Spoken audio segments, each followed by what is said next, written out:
Hello and welcome to another segment of Last Week Tonight, where we try to explain complicated global issues with a healthy dose of cynicism and hopefully some clarity.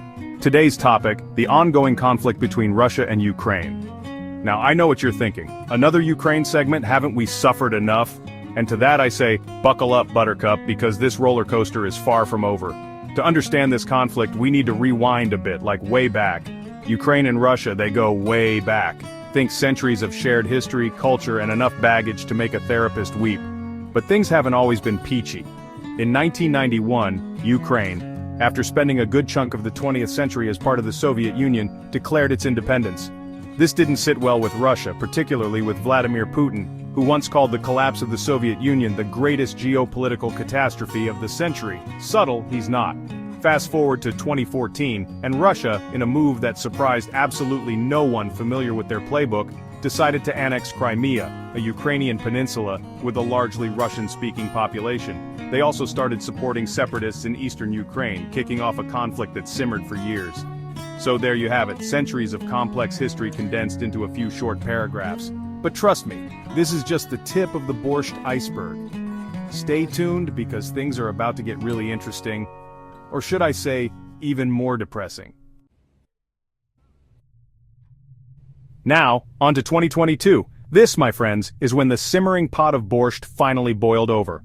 Russia, in a move that shocked many world leaders, though probably not their intelligence agencies, launched a full-scale invasion of Ukraine. Their stated goals? Well, they range from the vaguely terrifying, denazifying Ukraine, a country with a Jewish president no less, to the downright absurd, protecting Russian speakers who, for some reason, seem perfectly capable of protecting themselves before the tanks rolled in.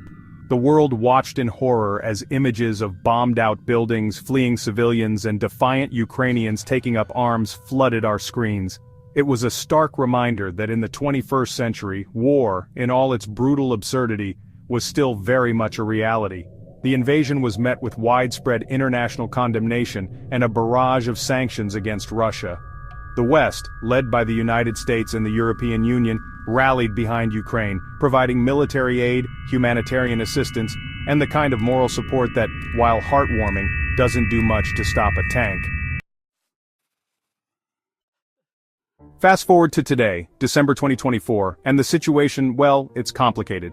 The initial shock of the invasion has worn off, replaced by a grim acceptance that this conflict is far from over. It's turned into a brutal war of attrition, with both sides digging in, literally and metaphorically. The front lines have shifted, with Russia making some initial gains, only to be pushed back by a surprisingly resilient Ukrainian defense. Cities have been reduced to rubble, civilians have borne the brunt of the violence, and the death toll, though difficult to verify, is undoubtedly staggering. But amidst the devastation, there are glimmers of hope, or at least resilience. Ukraine, against all odds, has managed to hold on, defying Putin's expectations of a quick and decisive victory. They've been bolstered by Western military aid, unwavering international support, and a fighting spirit that has surprised even their staunchest allies. However, Russia, despite facing heavy losses and international isolation, shows no signs of backing down. Putin, seemingly unfazed by sanctions and international condemnation, remains committed to his goals, whatever those may be. Section 4. Drones, the unblinking eyes in the sky. Now let's talk about the cool, terrifying tech being deployed in this conflict, because if there's one thing humans are good at, it's finding new and innovative ways to kill each other. First up, drones.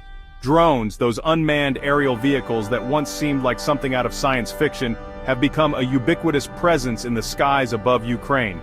They're being used by both sides for reconnaissance, targeting, and even direct attacks. Ukraine in particular has made effective use of Turkish-made Bayraktar TB2 drones, which have gained almost mythical status for their effectiveness against Russian armor. They've become a symbol of Ukrainian resistance, even inspiring a catchy folk song.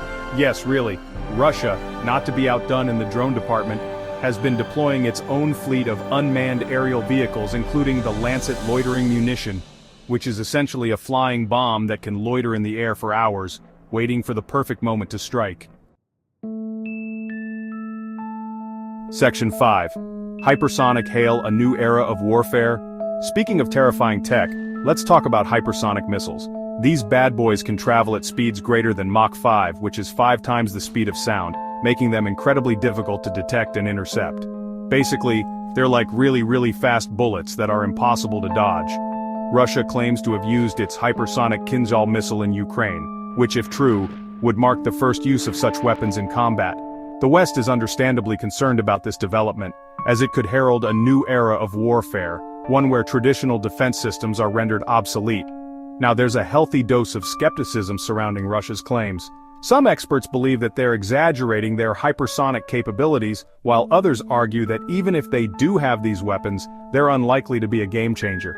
Still, the use, or even the perceived use, of hypersonic missiles has injected a new level of uncertainty and fear into the conflict. Section 6. The US and Russia, a tightrope walk. Now let's talk about the big players in this geopolitical chess match, starting with the United States.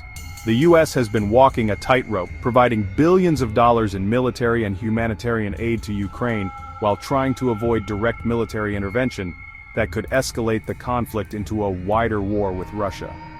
The Biden administration has been criticized by some for not doing enough to help Ukraine, while others have accused them of risking World War III by providing lethal weaponry.